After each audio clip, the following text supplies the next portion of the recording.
After education within the thymus, T cells circulate throughout the lymphatic system and accumulate inside the lymph nodes, spleen, and other secondary lymphoid tissues.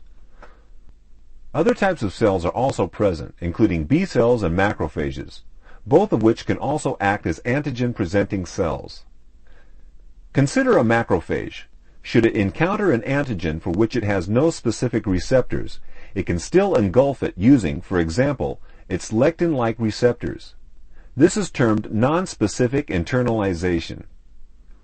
The pathogen bearing the antigen is contained within a phagolysosome in the macrophage.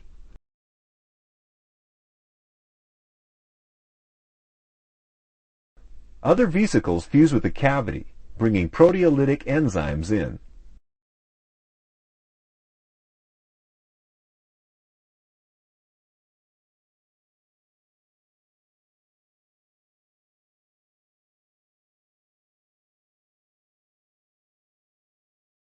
Elsewhere in the macrophage, major histocompatibility complex molecules are being synthesized at the endoplasmic reticulum. MHC class II molecules are transported by vesicles which intersect the pathways of vesicles released from the phagolysosome. Proteolytic fragments of the antigen bind to the MHC class II molecules in a special compartment, displacing the invariant chain of the class II molecule.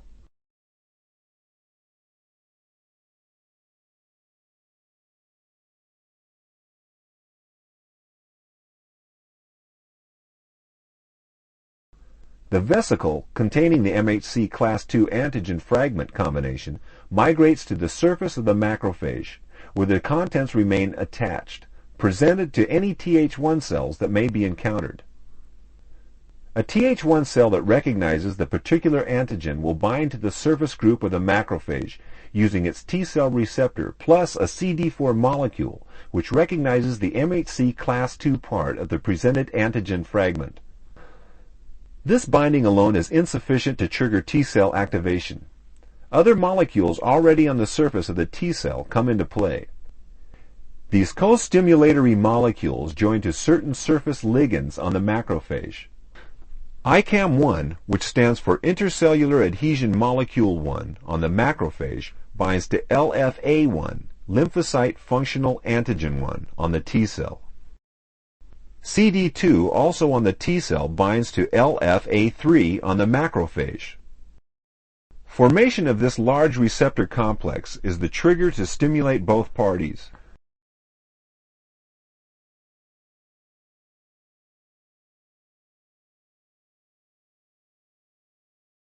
The macrophage releases cytokines, including interleukin-1, and the T cell makes interferon gamma. In this way, each cell activates the other.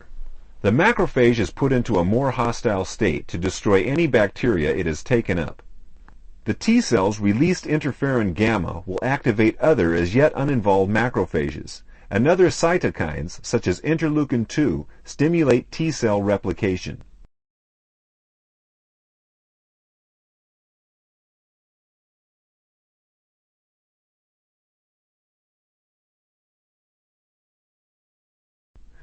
The macrophage is not the only cell capable of processing and presenting antigen. B cells are also able to perform this function. A B cell with the appropriate surface immunoglobulin receptor takes up the antigen. There is huge variety in the types of receptors, so there will be a B cell suited to virtually any antigen.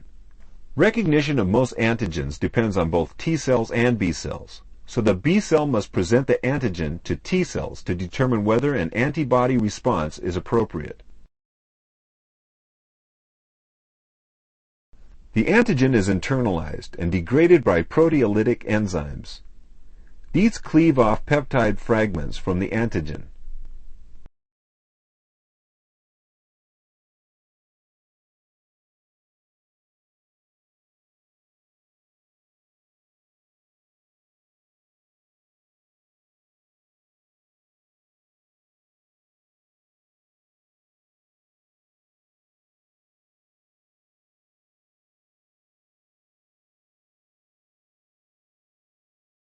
These fragments then become associated with the MHC class II molecules in a compartment where peptides from the endosome and class II molecules from the Golgi body are brought together. When the two vesicles meet, some of the peptides are able to bind to the MHC class II molecules. Which of the peptides bind depends on the genotype of class II molecules available in that individual.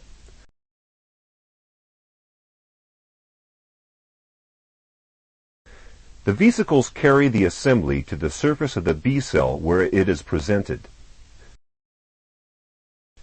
This antigen MHC class II complex is recognized by T helper cells.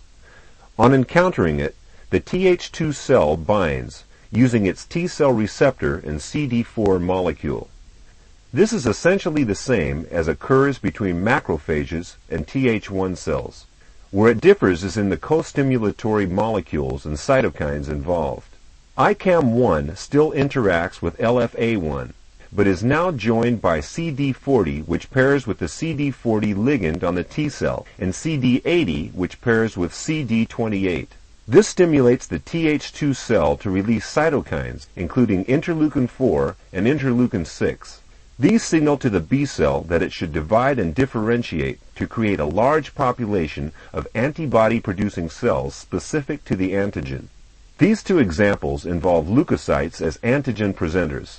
They bind the peptide fragment from the antigen to an MHC class II molecule, and so this is termed the class II pathway. In the case of a tissue cell becoming infected, for example, in the lung or mesopharynx, the infected cell can be its own antigen-presenting cell. Within every tissue cell, proteasomes produce peptide samples from all molecules present in the cell, including the cell's peptides as well as any foreign ones. MHC class I is synthesized by ribosomes on the endoplasmic reticulum.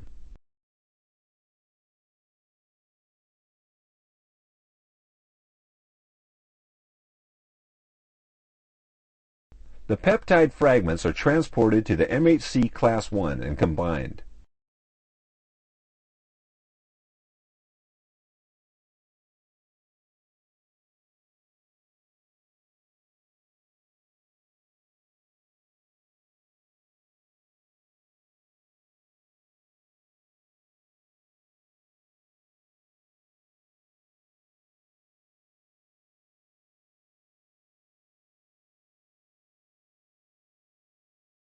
The MHC plus antigen combination is then presented on the cell surface.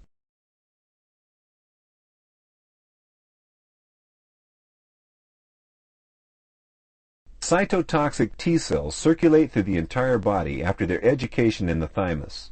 Their T cell receptors are specific to any non-self peptide combined with an MHC class I molecule.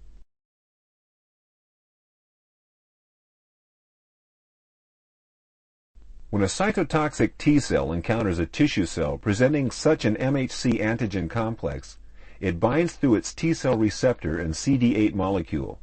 This triggers a cytotoxic reaction by the T cell against the infected tissue cell.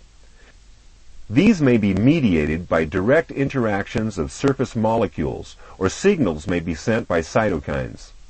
Perforin or granzymes may also contribute to target cell destruction.